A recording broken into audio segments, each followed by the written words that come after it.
That's exciting. It's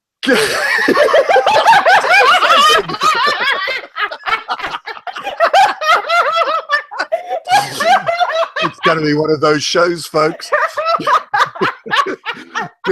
Good morning, good afternoon, and good evening. Welcome to Chattering with Nicholas Vince.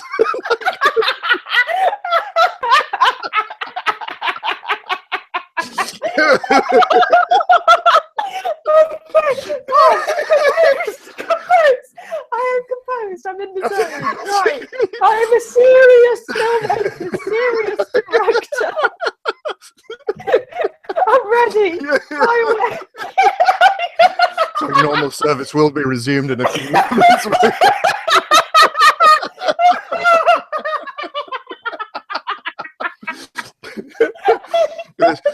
I'm looking at the count.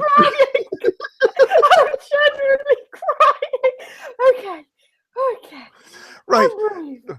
Good morning, good afternoon, good evening, and welcome to Chattering with Nicholas Vince. And I'm chattering with Kate Shenton.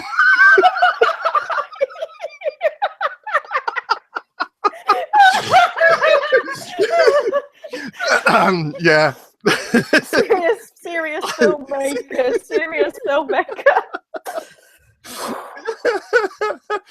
Oh dear. Right. Okay.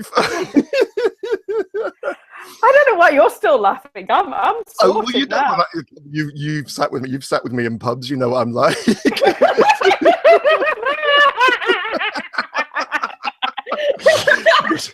So you know, guys, this is the full show.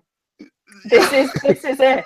This is basically it. It's just going to be us two laughing. Yeah, us two giggling hysterically at each other. Yeah, because that is the show. We were just saying that we've just been chatting for the last 15 minutes. We've run out of things to say already. Yeah, so this is why we're filling up the hour, basically. Yeah. But before we do that, actually, what I was just saying to you, I got to tell you about the wedding cake. I have to tell you about the wedding cake because last week I was there was no show last week because I was invited to a friend's wedding, Phil and Claire, and so we rode up to this beautiful mansion in this beautiful park. And walk through the door, and Phil's there, and you're saying, "Oh, Nick, so thank you, very much for coming along and singing." And one of my friends just looks at me and just says, "Nick, you've got to see the wedding cake." I was like, "I've got to see the wedding cake? I've got to see the wedding cake." So it's like we got taken through to the wedding cake, and then I understood. Anyone who's been looking at my timeline this last week, since the beginning of this week, or looked at the official Hellraiser page, will know about the wedding cake.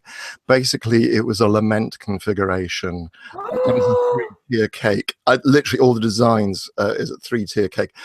I put the photograph up on official Hellraiser in my line. That picture has been viewed over 100,000 times. It has been shared over 1,000 times. It's absolutely stunning. That's amazing. Absolutely. It was kind of like, and it kind of, I remember Phil, with his mate Pete used to do, I'm not quite sure, they used to do the Hellraiser podcast. I don't know if they've done it recently. But I know them through doing that because they interviewed me a couple of years ago and at Fright Fest, actually. Yeah, no, they found me at Fright Fest when they did the screening of Nightbreed. Fright Fest we met and we chatted to them. And then they are also behind, they took over the running of the London Horror Festival. Theatre festival, for which I wrote some plays and so on. So they're really, really great mates. Have to say as well, Claire's dress absolutely stunning. She looks absolutely gorgeous. But they said Hellraiser was being such a part of their life and how they met, and so they had something to do with her. And the little puzzle boxes around the place and so on. Oh my gosh. That's amazing. I like it when people do crazy weddings, and they go a little bit, they go let's not do the traditional, let's go completely crazy. I think it's just so lovely because I think generally weddings are just terrifying things. I once did wedding photography because I tried to get into wedding photography as a bit of earning cash. I don't know why I thought this was a good idea, but 4 years ago I thought it was a good idea.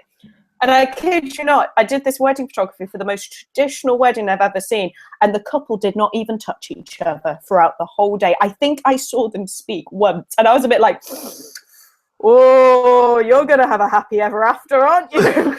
I mean, if you're awkward on your wedding day, what is it going to be like for the rest of your life? So it was just, it was just like, oh dear. And then they played, like, for their wedding dance song, they played like Elvis Presley's "Can't Stop Loving You," you know, "I Can't Stop Loving You," which in many ways is the most depressing love song in the world. Ever. And I was just like, well, guys, as long as you're happy. But I mean, wow. Well, this is another nice tip that the person, if you're planning your wedding, is, and I just think the thing they said was, it's got to be about us. Well, when I was talking to them about it, I said it's got things that are important to us, people who are important to us, things that are, you know, of influence. The Hellraiser had to be there. But the other thing is, on the RSVP for the wedding invite, it just said the song that will make you get up and dance. So we had to write in our song as well. And I was talking to Phil. He said he's so glad they'd done it, just because apart from anything else, they learned so much about their friends. And obviously, the dance floor was filled throughout the entire evening, because there was a song that everyone said, "Yeah, I'm going to get up and dance to this." This sounds like the most perfect wedding ever. It was. This sounds like an absolutely gorgeous wedding. It was. Like, everyone else has got to live up to this wedding now. Like, everyone else who's getting married within your circle of friends is like, oh shit. You know, it's going to be a special day. It's not going to be as special as their day, though, isn't it? You know, they just did everything perfect. They just made everything wonderful, didn't they? I'm so glad they're so happy on their happy special day. Now we've got to up the ante.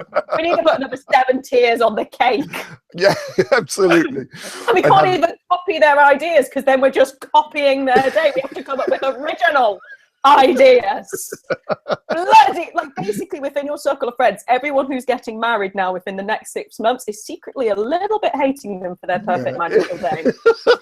They're just like, oh, it's gonna be, yeah. Which is great for you, because any weddings you're going to get invited to in the next 12 months are going to be absolutely spectacular. Yeah, I'm just thinking, I really have another $6,000 thrown into them. Should be telling my brother about this. He got engaged last year. They haven't set a date yet, but I just think we should, you know, point out to them what it is they have to live up to. So basically, yes, it's like, by the way, this is what I expect from all weddings now. Yeah. All weddings. So anyway, so that was last week. I just wanted to share that with people and explain. And we're going to talk about Egomaniac later on. We're also going to talk about Bloody Burrito later on. But before we do that, I just have to talk briefly about On Tender Hooks. Yeah, sure. Which I did actually get around. I have watched it. Did you I watch got through all of it? No, I got through all of it. Well done. I have to. Basically, I thought, great, it's bank holiday weekend, and then I suddenly got really into the Night. Quick update on the Night. Yesterday. I was working with the colorist on the Night Whispered. How's it looking?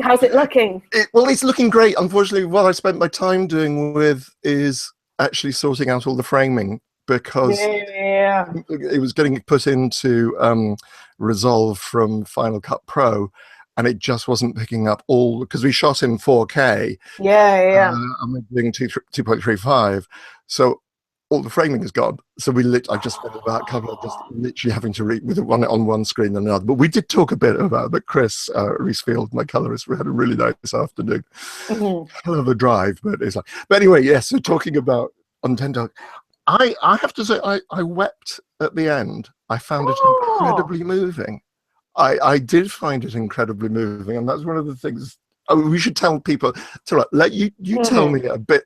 Explain to people, for anyone who hasn't seen it. It is available on iTunes in the UK. Yeah. Is it available in America on iTunes? Available. I think it's available in America. It's definitely available in America by some mean of acquiring a film. I definitely know it's DVD. It should be on VOD as well, but I'm not. Right. I'm really terrible at actually keeping up to date on what's going on with my films. It's something I've got to work on. It's like, who knows? It could be, you know, anyone could probably buy it now. Like, who knows where the film actually is? But Well, it's yes, about 3-4 years ago now. Yeah. Oh gosh. Yes, it is actually. I keep forgetting that it was quite a while.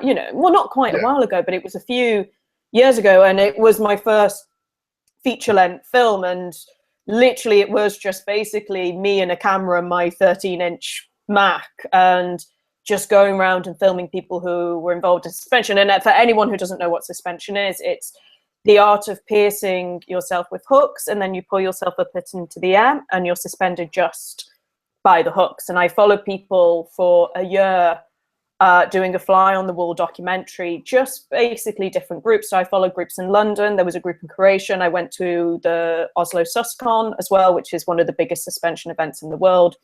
And it's a very much an observational fly on the wall documentary. I kind of tried to make my voice as a filmmaker as small as possible. I really wanted it to be their voice. I didn't, because I think filmmakers who have done that subject before tend to go down this whole freak show, oh, horror, blah. And it's really not like that. Like, a suspension event is basically an excuse to get suspended and have a cup of tea.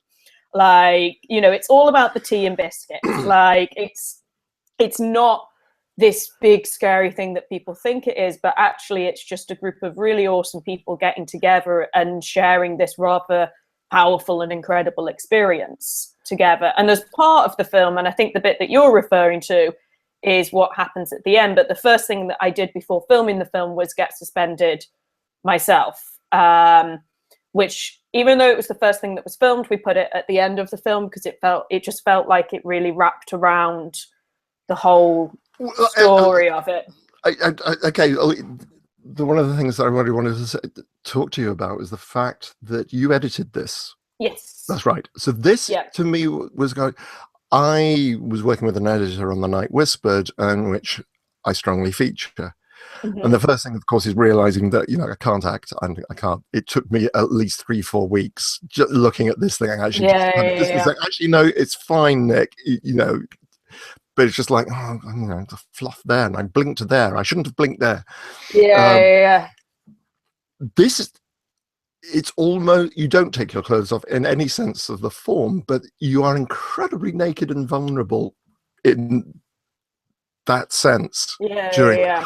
How did you approach that? How did you approach that editing process? It wasn't as difficult as people thought. Like, I mean, I've always edited my own work. And a big part of my work comes from the editing. I always make a film to edit it. And like, I really get off on editing. Like, I love sitting in a room, cutting myself off from the world and just sitting and editing. It's one of my favorite things. And I won't emerge from reality until something's done. And like, sometimes people have questioned whether I'm still alive because, I'm just like, right, that's it, gone. So I was already very used to just editing stuff myself. I think with me, I just developed this I couldn't look at the footage for about a week because I just started crying again. For some reason, it would just trigger an emotional reaction. I was quite emotional from the experience for a good 2 or 3 days afterwards. I kept just spontaneously bursting into tears for no reason. And people would just be very confused because, when someone spontaneously bursts into tears on the tube, you're just a bit like, what's going on? So it was, so it took me a week to step back from that. But then going back into it and going back into the film, I kind of just found that you just naturally develop a distance and you naturally develop right, I have to see this just as a film now. And I just saw that person and just didn't see it as me. I just saw it as another person that, this is another person I'm filming, editing. Let's make sure the narrative is. There was interesting because I edited the film as I went along because I always wanted this sense of you never really knew what was coming around the corner. So there wasn't really any planning in the film. It's every way that people tell you not to make a documentary was basically what I did. Like, there was no planning. There was no organization. If I planned anything, it would fall through. So I just constantly was like, right, this is a new event, let's edit it. And there was never really a knowing of what was actually, how it was going to conclude, where it was going to go next. It was just always editing the different bits and just seeing, because I kind of never really wanted the audience to know what was going to happen next. But so that was one of the first things that I edited. And then when the film was completed, I had to cut it down because I kind of realized that the actual original Eljet was way too self-indulgent, blah, blah, blah. And that's quite tricky when it's like, but this was like the most emotional moment in my life and I have to cut it down? Like, okay. So, but an interesting, I'll actually tell you something, and I've not told anyone this, but what the hell? I might as well. It's 4 years ago. But we had, because of, there's lots of incidental music in the film, we had huge problems with music rights, and most of the companies wouldn't let us have the original music. And I had a fantastic sound designer, James Hyde, who managed to disguise most of it, but then there were certain bits that needed to be redubbed. And my suspension in the end on the DVD version is completely redubbed. So all of that is redubbing. What was really interesting was I spotted sound restoration. Is the credit? Yeah. Because the music is incredibly effective in the last sequence, in the last section, which is your suspension. I didn't realize it was, you mean you ADR'd it? Yeah, it was all ADR'd. It had to be, because basically we couldn't, for the track that was playing during my suspension, they wouldn't let us have the music rights. So me being completely naive, I should have cleared the music rights before playing it during my suspension. But so it was a bit like, oh, wow, the music played through the whole of that. So I ended up having to go into a studio and once again working with the loveliest James Hyde, and had to redub the whole suspension. So all those crying noises, all those little whimpers, that had to be put in post-production. So, which was definitely very scary going into a studio going, how are we going to pull this off? But luckily we did, and no one has ever noticed. But that is extraordinary, having only done ADR once back in the 1980s. I've told the people the story before. I just find that whole thing scary. So if you haven't seen it, folks, do go and see it, get hold of it. It is one of the most fascinating things I've watched in a while. Obviously it's fascinating to me because of the Hellraiser connection and so on, and I was looking at certain scenes, I'm thinking, this is how they're going to do the next film. This is how they're going to do the next film. All you need is people because there seem to be so many people. I find it, it's obvious, as you say, it's not your voice. And that's, I think, what makes it one of the most powerful documentaries, is because you have all the lovely bits where you actually get to know some of the people as well, and what their lives and what they're going through. That, the lady talking about her children and what, etc., is very, very moving as well, and about what it is to be different. And to be into, and how easy it is for people to judge. But yes, extraordinary. Please just watch it. It is absolutely. And don't torrent it. No, don't torrent it. Because literally the amount of times people have come up to me and said, I watched your film on torrent. It was great. And it's like, really? You just openly admitted that? So please buy it off iTunes. You can rent it for 99p. It's 99p HD or standard definition. It's 99 pence. I really, folks. Support indie film. Support indie film. I think this is coming up. It obviously comes up an awful lot on the show. I mean, I remember Basset talking about being panicked. It's just saying, if all the people, and I had it the other day where sorry, forgive me, the filmmaker's name is just Harvest Lake. We were just talking about Harvest Lake, Kristen's Harvest Lake. The director was just saying, great, it's been torrented 7,000 times. If those people just paid $1, or completely, and it's and also, like, it's just, I don't know. It's just, I mean, at the end of the day, if you want people to keep making films, you have got to support the industry. Otherwise, people are not going to be able to make films. If films won't make their money back, and people won't reinvest in them. And, so basically, in short, if you want to watch on tenthooks, and I strongly recommend you do, because it's a piece of work I'm very proud of. And I think it is a very special little documentary, but just buy it or rent it. Absolutely, really, really. And again, just from my behalf, just as I say, I found it incredibly moving, not just for the sequence at the end and so on, but just absolutely fascinating the way people talk about it as well. And some stunning pieces and some stunning images in it as well. And I realized, you just did it the once, is that right? You've just done the suspense? I've just done it the once, yes. Yeah, I'm going to keep it that way. I'm not. I was really pleased. I found the experience incredibly powerful and incredibly, and like definitely it kind of changed me quite a lot. I think, if you do something like that, you can never be really scared of anything again, because if you are scared of something, you just have to go, well, you know what? I had 2 hooks put in my back. I was pulled up into midair. I can do anything. Like, you don't faze me. It actually helped me get over, because I used to have a fear of flying for ages, and it actually helped me get over that, because when I did finally face my fear of flying, and I kind of freaked out a bit on the plane, and then I just remembered, you've had 2 hooks in your back. You got up into the air. You can do anything. Sit down and stop moaning. So really? it's quite, so it's quite nice to be able to have that in your head, always knowing that you are stronger than I think all of us are a lot stronger than we ever give ourselves credit for. And I think all of us have so much more in us than we ever actually release. Just sometimes you need a little push to realize how strong and powerful we all really are. Yeah, no, absolutely. I've just had 2 comments come in from Craig, who's monitoring the comments. Yeah. The first comment is Damon R is being cheeky. That's Damon. I have no idea what Damon R is saying, but he's being cheeky. What is he doing?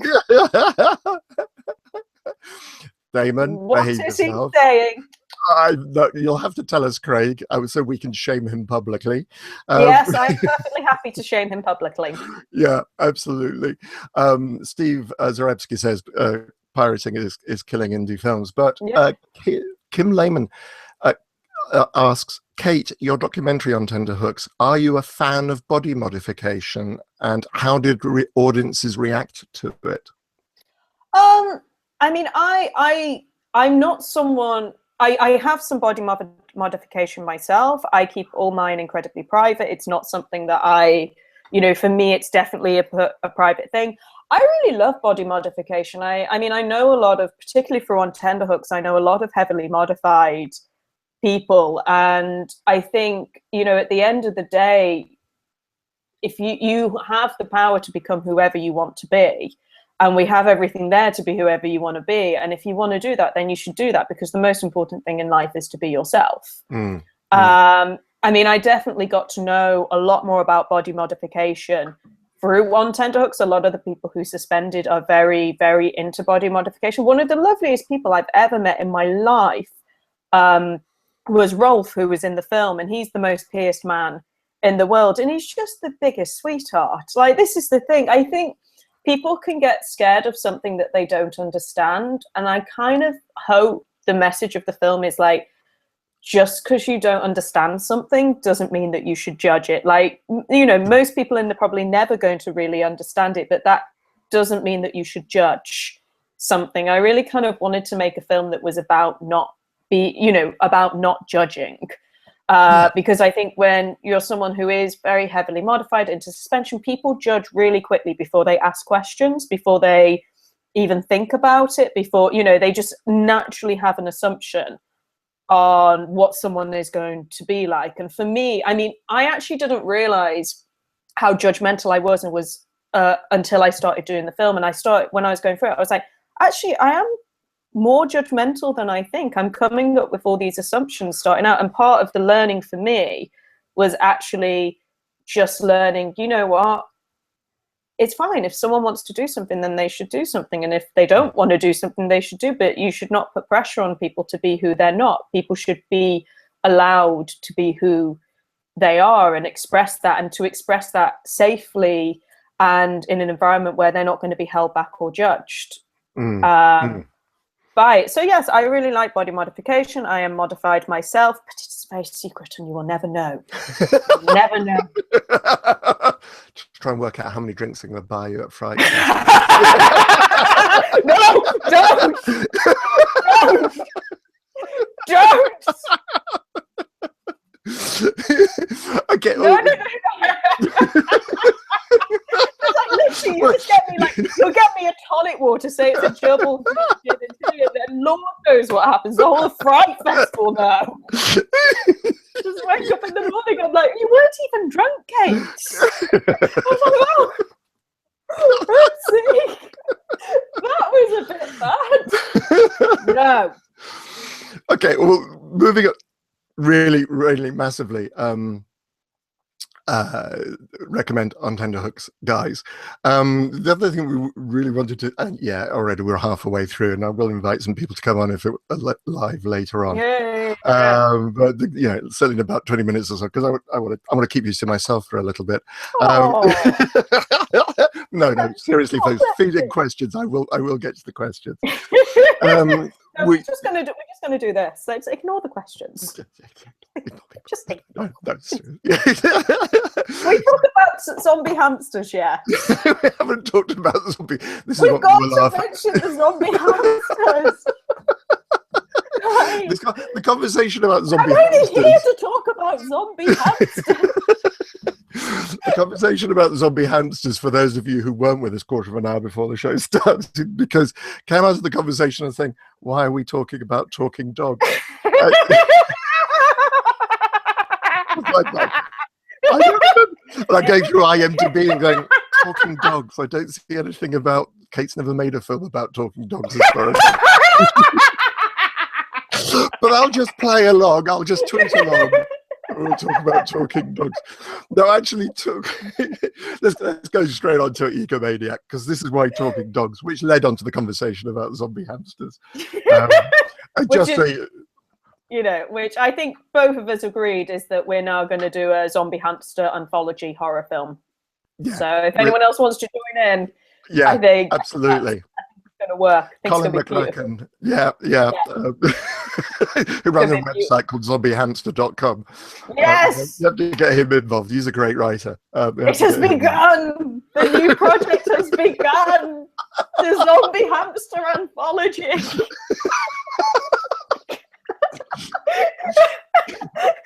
This really sad thing is I'm beginning to visualize it as we're talking. Me too. Actually, it's like Zombievers but smaller. You're far too young to remember when there used to be a thing called Tales of the Riverbank, which is all about little talking animals. I remember them. I used to have some of the toys. Oh my gosh! Yes. Yeah. I'm sure we could do this as a 5 minute. We could do this as a short, like 5-10 minutes. It's already in the head. It's done. It's done. Don't tell. Shh, we need to stop talking about it. Otherwise, someone's going to nick this brilliant idea. They're going to nick our idea. We can't have that happening. I know. Cool. All right.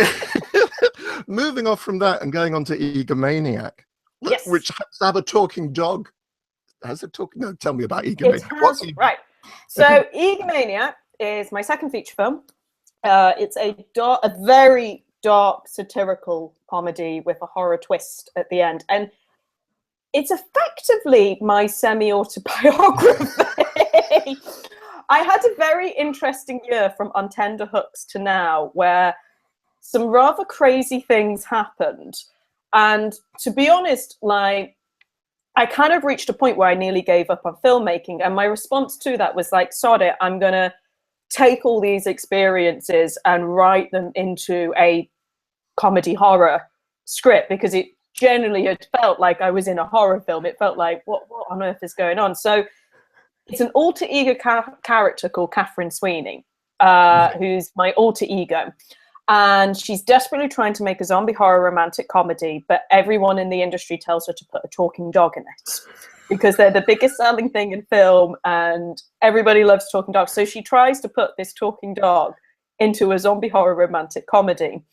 And she's like, got this producer who's just the epitome of everything, every bad producer that you've ever met in your life. And she has to keep compromising more and more and more to get this film made, to the point where, it leads to quite deadly consequences. So that is Egomaniac. It's a very dark satirical comedy, and I'm never going to tell people what was true and what's been fictionalized, but all I'm ever going to say to people is the more surreal it gets, the closer to the bone. Well, you released the trailer just recently, and I was looking at that was the teaser trailer we did before filming, but we are releasing the actual trailer very, very, very soon. Okay, because I looked at that and I thought, yeah, I reckon uncomfortably recognize some incidents, you know, some of the stuff. I think I got an idea of where Kate's going with this. Like, I do just have to share with you a couple of 2 or 3 questions. So, Steve, okay. Fire away questions. Yeah, and I've got some from Steve, Jonathan, Mark, and Damon. You can see where this is going, can't you?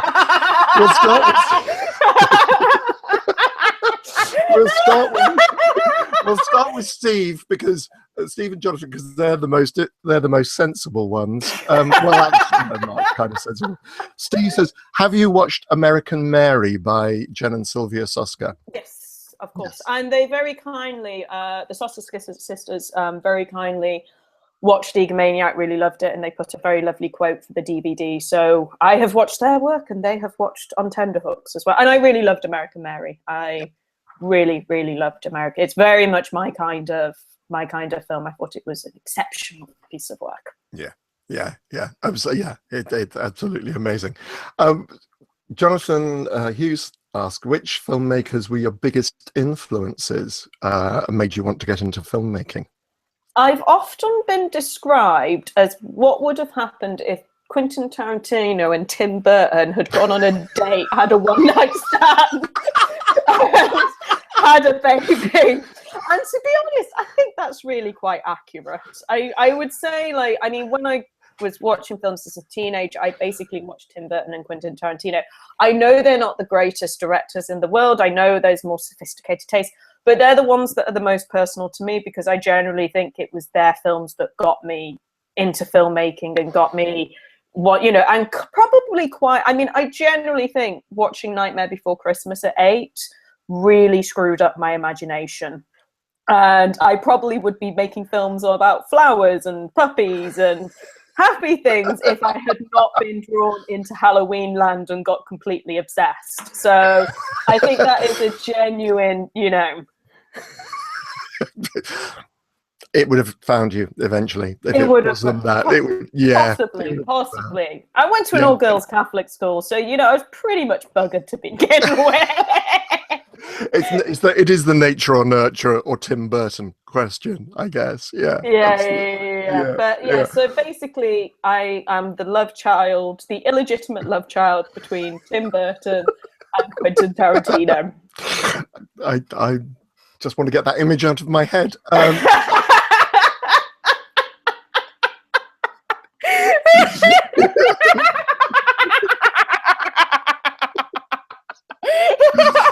Is the image still in your head? Yeah, absolutely. I mean, you're blowing some like cold air onto your face. I am. I know. Pretty steamy now. Face it's generally getting quite steamy. It's like, whoa, that's a lot of auteur directors going on there.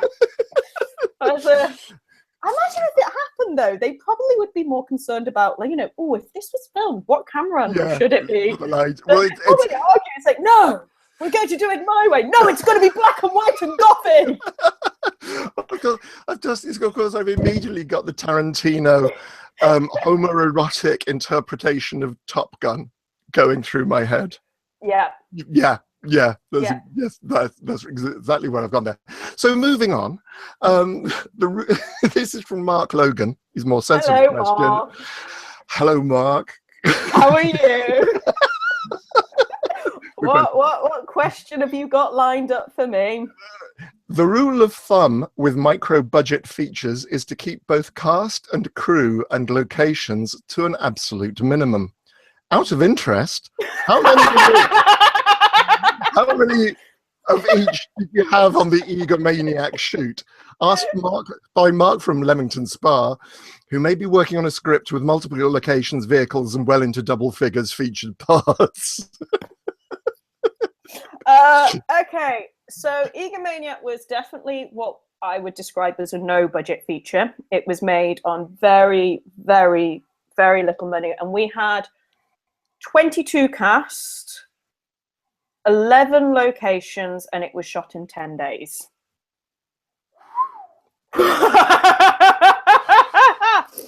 I might have lost my mind a little bit at certain points. And how did your first AD survive? She's alive.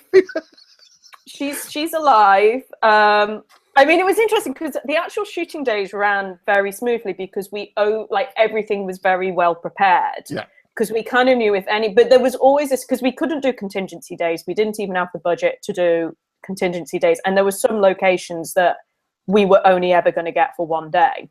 And we'd literally have to shoot 14 pages in a day to make sure that we got, there was one location, because we got a full zombie apocalypse set, because when she goes into imagination, she has arguments with lead actor of the script that she's writing. So we managed to get this full zombie, multiple rooms. It's really amazing. I mean, this company had spent 6 months building this thing, and we basically just paid for their wrap party and filmed it for a day. But even then, it was that was going to get, it was all going to be taken down the following day. So we had to get it all done. I think that day we did 16 pages. It was pretty intense. And there were certain locations which, we could only be in there for an hour. So we had to do a whole 3-page scene in 1 hour. So there was a lot. I mean, it wasn't the traditional no budget film. The focus was very much on performance. It was very much on character. I wrote a lot of the parts with people I already knew. I'm very fortunate. I know a lot of awesome actors. So I wrote the parts with a lot of the cast in mind. I'm also very fortunate that the lead actress, Nick Lamont, was just incredible. And because she was in every single scene, and there are not many actresses who can handle doing a shoot that intense and not lose their mind. But we did end up, interestingly enough, it has been commented that we were turning into the same person by the end of filming. That I was adopting some of her mannerisms and she was adopting some of mine, which is amusing. But yeah, I kind of wanted to push what no budget filmmaking could be. Because I think a lot of these no budget films are they're one location, 2 actors, conversation, a little bit of blood, boom, there we go. That's a no budget feature film. And I wanted to really do the opposite to that. I wanted to really go, you know what, let's go all out. Let's call in every single favor. Let's get everything into this. And, I kind of was scheduling the script whilst writing it. And so I'd be all right, I know I can get this restaurant location. Well, let's have 3 scenes in a restaurant, 1 at the beginning, 1 in the middle, 1 closer to the end, so that we can do all that filming one day in a restaurant. Oh, I know I can get a cinema for an hour for this amount of hiring free. So let's just do a quick half-page scene in the cinema. So the actual writing and filming of it was a little bit nuts. It was a big logistical nightmare. And I kid you not, because every night before, because we spread it out over the month, because we couldn't have continually done it in 10 days straight with the different location schedules, blah, blah, blah. And we needed extra days to just prepare things before filming, because, I was also art directing it as well. And, there was it was one of those where you're just literally doing so much. And every night before filming, I couldn't go to sleep because I was we're going to turn up to this location and they're just going to say bugger off, aren't they? We're going to turn up here and they're just going to say something is going to go wrong. And if something goes wrong, we are completely screwed. And then a week afterwards, I was still getting nightmares. I would wake up at 4 a.m. after filming going, oh, we haven't got the location. Oh, wait, the film's done. Okay. And that happened for a whole week. It was a bit nuts for a no budget feature film, but I think it was completely worth it. And I mean, it's definitely a no budget feature film, but I think when people look at it, it's got a bit more oomph than 2 people in a room having a long conversation. It's really interesting. Funnily enough, the script I'm working on for my short film is 2 people in a room having a conversation. Sorry. No, not at all. It's a short film.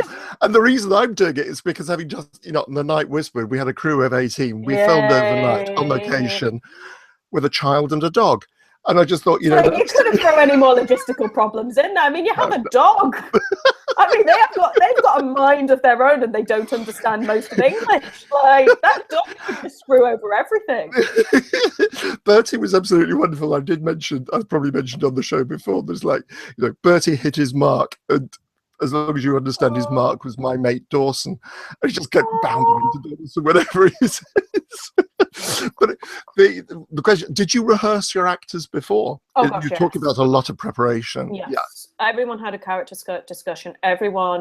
We rehearsed key scenes, and I think that's why that we were able to bang through the script, because most of it's a very dialogue heavy script. I really love writing dialogue. I love writing comedy dialogue. So it's a very dialogue heavy script, which is also cheap and easy to film as well. Yeah. So it's kind of like, there's a big difference between filming 16 pages of mostly dialogue and filming, oh, here is a war scene, here's an explosion, here's a car chase. Like, it's a very different thing. So yeah, everyone was rehearsed. We went through key scenes. Nick and Adam, who are the two leads, they are a comedy double act, so they were already really used to, and that's kind of why I wrote them as the leads, because they were just so used to bouncing off each other and having comic timing with each other, and that's why their relationship works so well, because they just have had that chemistry going on for years. But I think when you're making a film on that time scale and to that limitations, you have to, and when you know you can't run over or go back to a location, you have to make sure that everybody knows what they're doing. And basically, once you actually get into the location, it's purely functional. It's like, right, dive in, dive out. We've got to get this done as quickly as possible, because we're out, you know, we're in for an hour, and we've got to go. So there was definitely a lot of preparation beforehand to make sure that we nailed it. Yeah, that strikes me that's absolutely the sensible way of approaching it. So, question from Eric Ellick. Hello, Eric. How long did it take you to write the script for Egomaniac in that case? 4 weeks. 4 weeks. Sit it down. Bam. I wrote it because it's funny, because Bloody Burrito's taken years. That's been redrafted for so many times now, and it's finally done. But Egomaniac was written in quite a mad frenzy. It was a bit like I kind of was releasing all my frustrations, all this crazy stuff that had happened into this script, and kind of because you're writing, in fact, the hardest character to write was actually writing myself, which was actually right. And originally it was going to be myself, and I realized actually the character has to be an alter ego. It has to be someone who is slightly different to me, because I'm struggling to actually figure out how to actually put my own self into this. But because I wouldn't say that we've based any of the characters on actual people. They're more amalgamations of different people that I've met, but they're definitely a couple that were easier to write. But not according to any lawyers who happen to be listening. Course, yeah, but you know, the thing is, some of the best lines in the film are things that have actually been said. That's, you know, it was like half of it was written already, so I just basically, it was a matter of just pulling it all together and bashing it down. But like, some people were like, wow, that line's so funny. I was like, yeah, someone said that to me. Yeah, that's because it's true. The interesting thing, it'll be interesting once it actually comes out, and I guarantee, you know, I love that line, you know, purely fictional characters, locations, any similarity to a person living in Dent, it's purely coincidental. Yeah, right. And yes, it is completely coincidental. Utterly coincidental. And when I have not written this role about you at all. Maybe you should look at. Maybe it's worrying that you see yourself in this character. Yes. Maybe you should evaluate yourself a little bit, because I didn't base it on you at all. No, not in the slightest. Not in the slightest. Except, of course, everyone will want to recognise themselves in it. It's like, oh yeah, I'm sure that was me. I think there is a side. There is little bits of the different characters, which I think people will recognize in themselves. I think a lot of filmmakers are going to recognize part of themselves in Catherine Sweeney. Like, she is very much a filmmaker. And I think a lot of the I've already had filmmakers who've watched it and they're like, yep, that happened to me. That's happened to me. Yep, that's familiar. Yep, this is close to the bone. Yep, this is basically what I've gone through. And hopefully that's something people are going to really be able to associate with is, you know, if you, my dream is that this film will get played at the beginning of any film MA or BA and just be like, by the way, guys, welcome to the film industry. Here you go. That would be my secret little, you know, dream is like, it's the introduction. So you want to be a filmmaker? Here you go. Yeah. Just watch this first and part of your course. I love that idea. Just watch this and then tell us if you really want to do it. Just showing a quick couple of comments. Guys, if anybody wants to come on live and and ask Kate questions, please. With this May overrun, we're already 7:45. It's because we spent the first 20 minutes just laughing. That laughing doesn't count. That's fine. That's absolutely fine. And it's like, when I actually get around to putting this stuff on, I'm just going to have to clip the bits of all the laughter. You know, it'll be 45 minutes. Really, but they're the best bits. Couple of comments have come in. Obviously, Damon is already writing a feature film about zombie hamsters, and points out that the package is two people in a room talking. Oh, Damon, is he actually writing a film about zombie hamsters? According to Damon, he is. What? That's insane. That's the pinch of salt that I'm taking that one with. I'm just like, right, then we have to get one out sooner than his, and ours has to be better. Yeah, absolutely. It's like VHS and Betamax. Absolutely. Yeah, done, absolutely. Done. It's how the industry works, darling. How the industry works. You have an idea, someone nicks it and does it before you, and then they claim it for their own. I even had someone say that to me once. They were like, oh, you know, these people have got a great idea. Kate, do you want to just make the film before they do? And I was just like, no, I actually, think that goes against my moral code. Yeah, and also I believe in the law of karma, basically. Yes, which basically means if you do that, you know, your hamster's going to explode and die. Like, no, absolutely.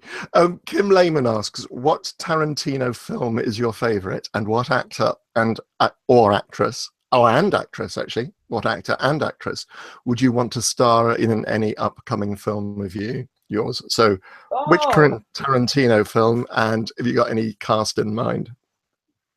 So which Tarantino film? I love them all, and I don't like this whole having to say favorites, but I am actually going to mention Death Proof because I think everyone overlooks it as a film, and I don't think I even heard about it. Sorry, it's the one that everyone forgets, and like it got slated by the critics, but it is so well, because literally they slated it because they're like, it's just a bunch of women talking, and I was just like, but it's great. It's a bunch of women talking. Like, it's awesome. So I'm going to actually mention that one because I think it's by far one of his most underrated films. And I went into it with no expectations because I'd heard so many people slag it off, and I really, really loved it. I mean, I think my love of dialogue comes a lot from what Tarantino does with dialogue. I don't think there's anyone who quite just has that little flair, that little touch. I mean, I do think he needs a good editor to come down and chop, you know, a good hour out of everything he's done in the past 10 years. But it's interesting. I got Django I watched Django Unchained for the first time the other day, and I thought, this is long. This is really. Yeah. And then at the end of it, I actually thought, you're right, it is long. But actually, I'm kind of glad I spent my life, you know, I've sat through things and thought, you bastards, that's part of my time I've not, you know, I don't want my life back. That's not really, not really wanting to. Sorry, the reason I'm just suddenly choking and laughing and giggling, so I've just seen the comment from Damon. Of course not. Who in their right mind would want a film about zombie hamsters? Only a nut would do that. So he is obviously writing a film Basically, doing a film about zombie hamsters. Yeah. Well, absolutely. you know what? Talking dogs are like have been done a lot now, so I think zombie hamsters is the next big thing. Yeah. I mean, I'm trying to think of a good title for it. Trying to think, like, what would you call? Cool, because you had zombievers. What would you call? You can't do zom hamsters because it's just not. It just doesn't work, does it? Zom hammies. but you just know one of the scenes is the kid lying in the bedroom at night, knowing that the hamster has died in the cage, and the clause in that, because late at night we'll deal with it in the morning. Look, we'll just cover it up, and the kid's lying in bed, and then you just hear the squeaking of the wheel. This is how it's going to be. This is how it's going to be. I'm going to dive out. It'll be like this. That's exactly what's going to happen. That's going to be like this little zombie hamster.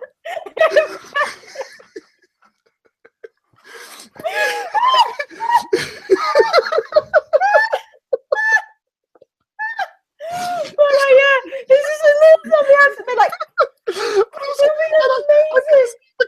I can see the kids. I know what it is. It's Despicable Me. Is that you, Hammy? Amazing. But also, it's like in Despicable Me, where he's reading this about the thing where he puts the little fingers into for the little kids. I've just had a thought, because what do a lot of people do when hamsters die? They flush them down the toilets. Why would you do that? People do that. People are insensitive bastards. They do horrible things. So this is where, they throw Hammy down the toilet, but Hammy returns. It's like the crocodiles in the sewers of New York. It's like the crocodiles in the sewers of New York, because basically, they flush. Where are they coming from? They're coming from the sewers. It would be amazing. I'm like, this is genuinely going nuts in my head right now. I just imagine like a little zombie hamster in one of those plastic bowls. Don't release it from the plastic bowl. We have to examine him. It's amazing. And then like they start out like little like Dawn of the Dead zombie hamsters, and then they evolve into like 28 days later zombie hamsters. And they're like, damn it, they've evolved. They've evolved. Have you ever heard? Have you ever heard of a movie called The Night of the Lepus? No. It's the big bad bunny movie for adults. It's a truly, truly terrible film. Oh, but it's terrible. Because it's about giant rabbits.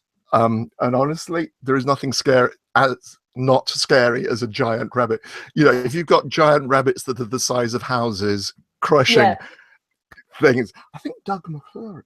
Somebody famous it's not Doug McClure. I can't remember who's in it. It's years and years since I've watched it. But you can find it. You can find it on YouTube and so on.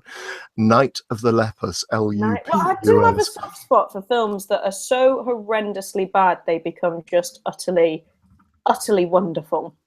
So that's going to be my Sunday night viewing now. That's giant rabbits, because I need inspiration for this zombie hamster film.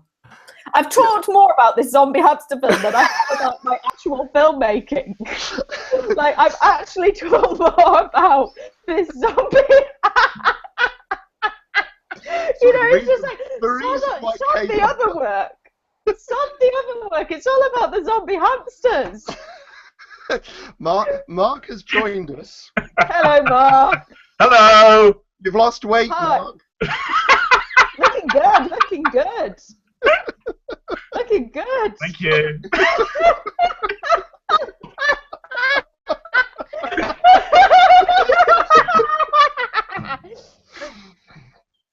Oh my gosh, who's that? Yeah. Mark, hello, welcome on the show. Please ask your. Mark. Do you have a question of Kate? Bearing in mind she is your MA person. Yes. So yeah, but if you don't know, Mark is one of my students, so I apologise to everybody for the curation that has been made. All Kate's fault. It's all Kate's fault. It's all my fault. I'm really sorry. You mean the reason I was locked in a dungeon Sorry. Warwick at a Sorry. certain castle is all because of Kate Shenton. I shall bear that in mind. It's not the first time someone has said that to me. I thought you were going to say it's not the first time I've been locked in a dungeon.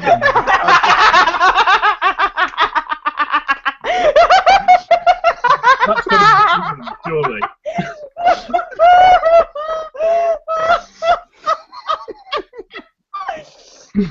Mark, do you have a question?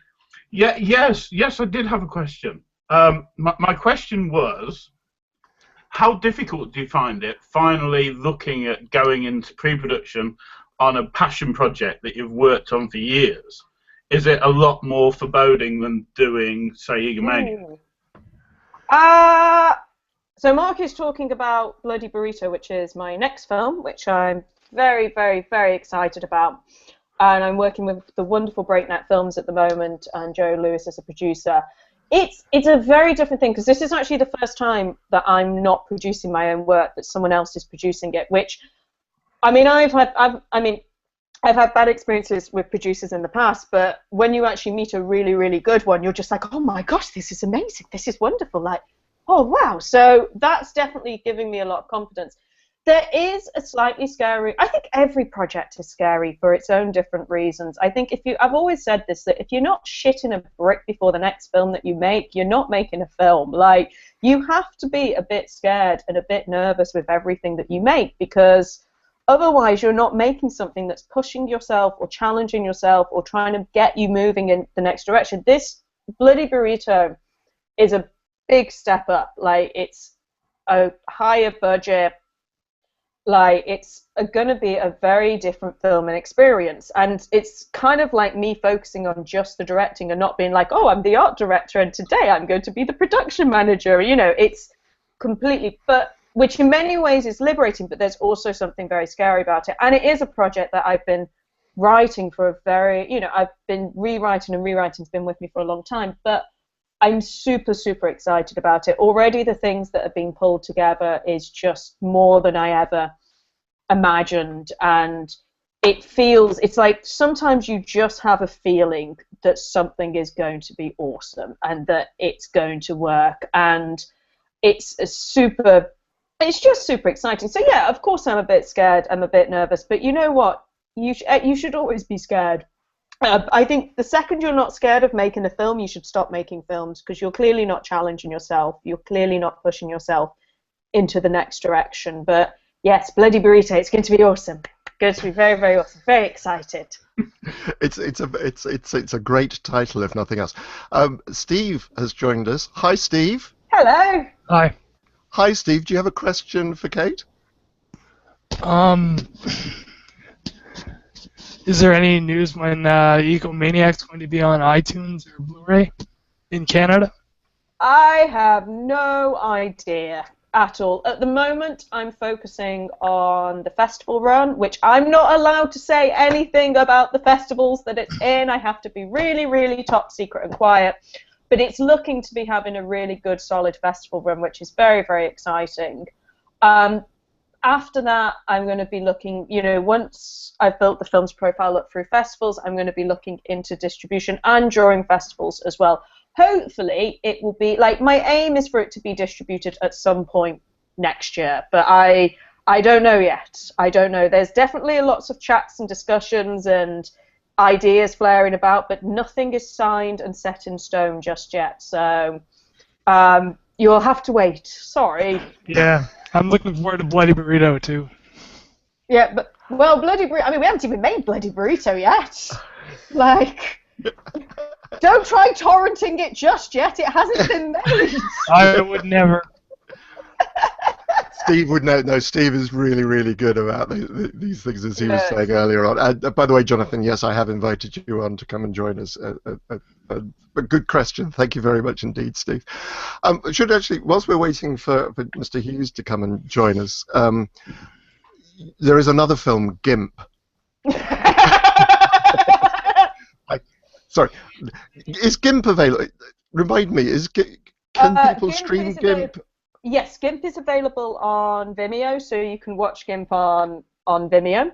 It's also in the I don't think they did it in the UK, but in the American release of On Tenterhooks, they put GIMP onto there as well. So they put some of my short films on there, which I think is a really nice touch. Like, I'd like to do the same with Egomaniac when it's released, is to also put some of the short films on there as well, because it's just a nice way of getting shorts out there and stuff. But yeah, GIMP is available online if anyone would like to watch it. It always seems to be one that makes people smile.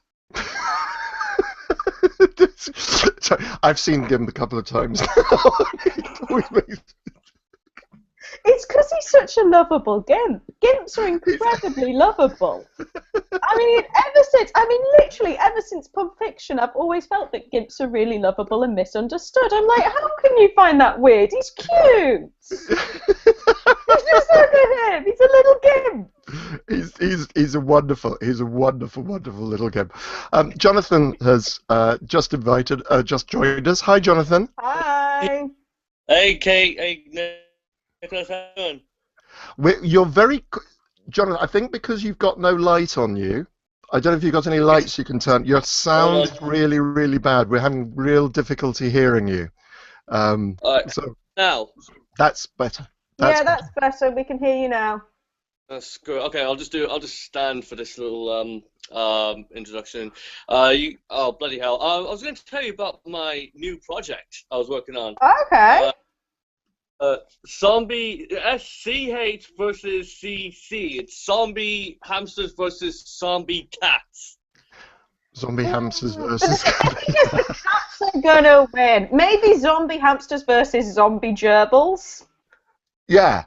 Because that's like an equal playing field. Like, zombie cats, the cats are gonna eat the hamsters, but zombie gerbils, that's gonna get vicious. Yeah. Zombie gerbils.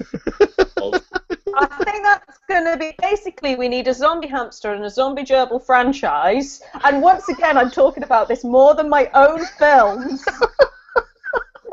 My own body of work that I've spent 7 years painstakingly building, and my opportunity to express it to the world.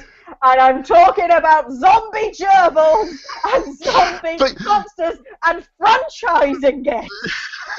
But you can see the merchandise. I can see the merchandise. You can see the merchandise. Do you remember like those the comic book?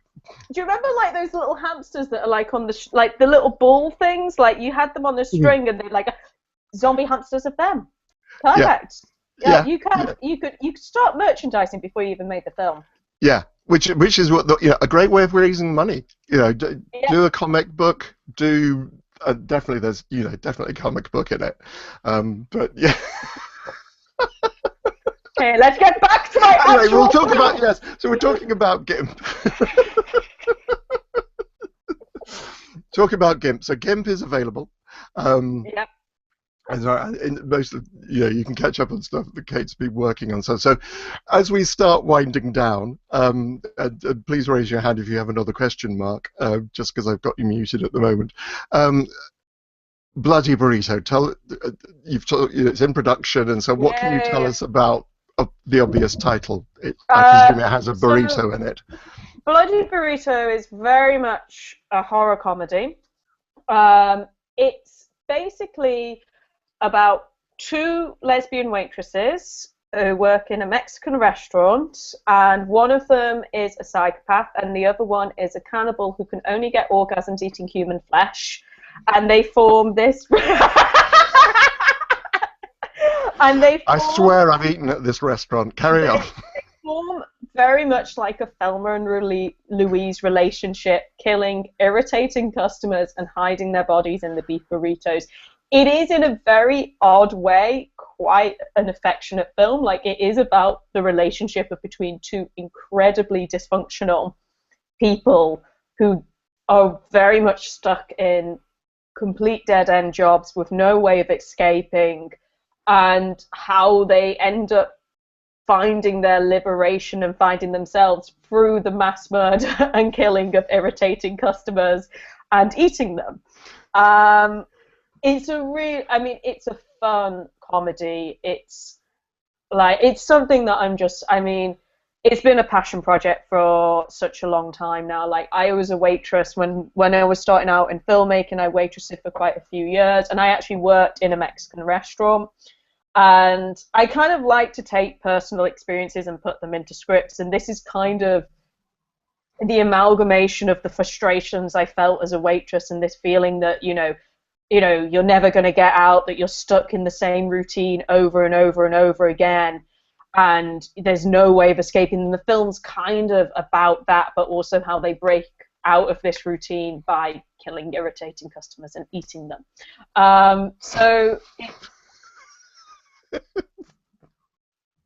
It's my passion project. It's a film that I've loved for a very, very long time. It's been something that has been rewritten and rewritten and rewritten, and now we're ready to go, and it's all guns blazing. And I'm not saying anything. I can't say much more, but it's super, super exciting and shall be getting made sooner than you think.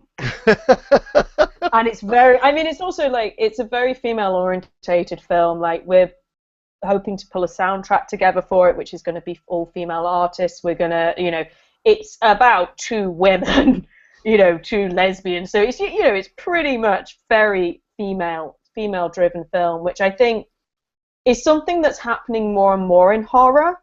But most lesbian horror films tend to be like, oh, nudity, naked, blah blah blah, big boobs, blah blah blah, whereas this is the exact opposite of that. Like, they don't even touch in the film. Like, the whole point is it's all about this very dark but very warm relationship that is drawn between these two very dysfunctional characters.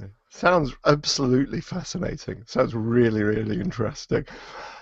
We have just run slightly over time, but literally just. But if you take out all the laughter, then I'm sure we're still under running time. We're definitely still under running time. Gentlemen, just very, very quickly, Jonathan, Steve, and Mark, I can now hear you all. Did you have any more questions that you wanted to ask Kate before I wind down the show? I have a quick question. Okay. Out of interest, how wide will you be casting your audition process for a Bloody Burrito, specifically for the two lesbian leads?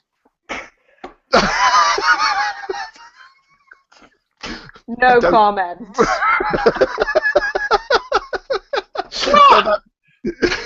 That's typecasting, Kate. Naughty.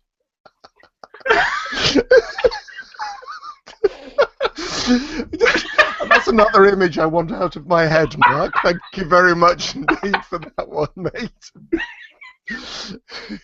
Although, any other questions? There is a question that you were asked earlier on about, oddly enough, about casting. You answered the question about Quentin Tarantino films. I'm going to quiet you, Mark. Mark Logan, you come in here. Yeah, so actor or actress, is there anybody you would really like to work with if you are? There's so many. I love acting and love performance, blah blah. There's so many. But Mark, you'll be getting that phone call. Don't worry, you'll be getting that. For I think we can work it out. I think we can make it happen. No, there's so many. Like, I suppose there's a side of me that would I'd love to work with Helen Bonham Carter. I basically model my whole self on Helen Bonham Carter. She is my role model, particularly when she's in Harry Potter. That's basically what I model my look on, is a combination between her in Harry Potter and her in Fight Club. That's I think she's amazing. This really is taking that Tim Burton thing. Yeah. So I'd absolutely love to work with her. There's just loads. Basically, all the good actors out there, I want to work with. I want to work with you as well. I'm not working with you, Mark. I've changed my mind. I'm good, because I want to work with you as well, Kate. Done. There we go. Cool. Excellent. Done. Sorted. Excellent. Oh, cool. Right. Well, listen. Kate, this has been wonderful. Thank you very much indeed. It's been wonderful. It's been very entertaining. It's been a lot of good fun. I imagine anyone jumping in on this conversation must be just like, what's going on? Zombie hamsters? Is she making a zombie hamster? Anyone who's dropped in and out probably thinks now, I'm starting a zombie hamster franchise. Yeah, absolutely. Pretty much. I just know I'm going to actually have to start making notes. You kind of, I don't know if you're anything like me, it's like things get into your head, it's like, I've got to write it down, because if I don't, it's just going to stay there. I'm going to have that wheel going on in my head now. Zombie hamsters. Zombie hamsters. Like, yeah, absolutely. Zombie hamsters versus vampire gerbils. Go! Edward and Bella. Oh, that's Edward and Bella in hamster form. Oh my gosh, it's gonna happen. Twilight with Rhoda. Twilight, yes, Twilight done by. Image of a werewolf. It's a werewolf gerbil. I can't stop it now. He sparkles! He sparkles! I've got an image of like a sparkling little vampire hamster.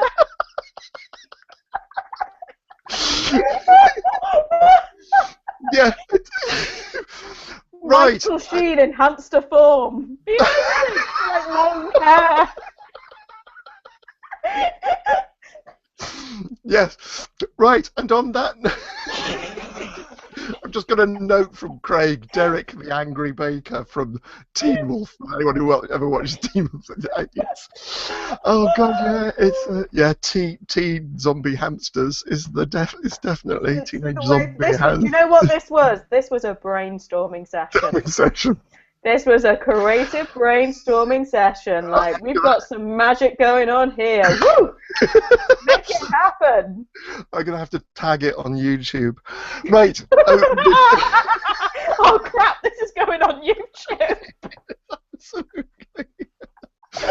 When it comes to the court case for proving that this was, our copyright on this is going to be so easy. No, you need to put it on YouTube. That's fine. Yeah, absolutely. Right, Kate, thank you very, very much indeed. I wish you so much fun. So much fun. Wishing you all the best for Egomaniac. Looking forward to seeing that, and for Bloody Burrito, and working together. And I just want to remind everyone who's been watching, please subscribe to the YouTube channel, which I just happened to mention. I'm really grateful if you subscribe to the YouTube channel, and check out the Chattering with Nicholas events Facebook group as well. Kate's a member. Most of these guys are members. Come and join us and share your stories of zombie hamsters.